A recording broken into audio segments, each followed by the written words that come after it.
यह एक विशाल और प्राचीन वट वृक्ष मतलब बरगद का पेड़ है, जिसे आश्रय वट वृक्ष कहते हैं। यह माना जाता है कि इसी वृक्ष के नीचे सुखदेव जी ने कथा सुनाई थी और यह वृक्ष कभी नहीं सूखता, जिससे इसकी आयु 5000 साल से भी अधिक बताई जाती है। शास्त्र ऐसा कहते हैं कि राजा परीक्षित एक दिन शिकार के लिए निकले। उन्हें जंगल में जोर से प्यास लगी। वह शमीक ऋषि के आश्रम में पहुंचे। तब ऋषि समाधि लगाए बैठे थे। ऐसी अवस्था में राजा की ओर ध्यान का कोई सवाल ही नहीं था। राजा ने इसे अपना अपमान समझा। उन्होंने वहीं मृत पड़ा एक सांप ऋषि के गले में डाल दिया। यह जानकारी उनके पुत्र श्रृंगी ऋषि को लगी, तो उन्होंने आश्रम में जाकर देखा कि उनके पिता के गले में मरा सांप पड़ा है।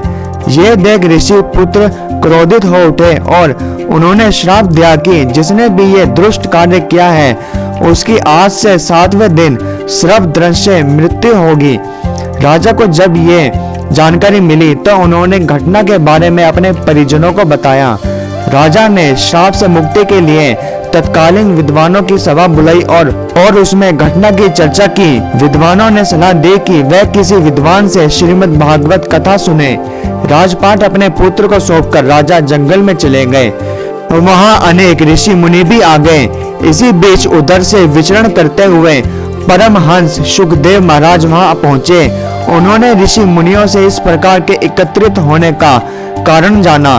कहते हैं कि उन्हें राजा परीक्षित पर दया आ गई और श्रीमद् भागवत कथा कहने के लिए राजी हो गए।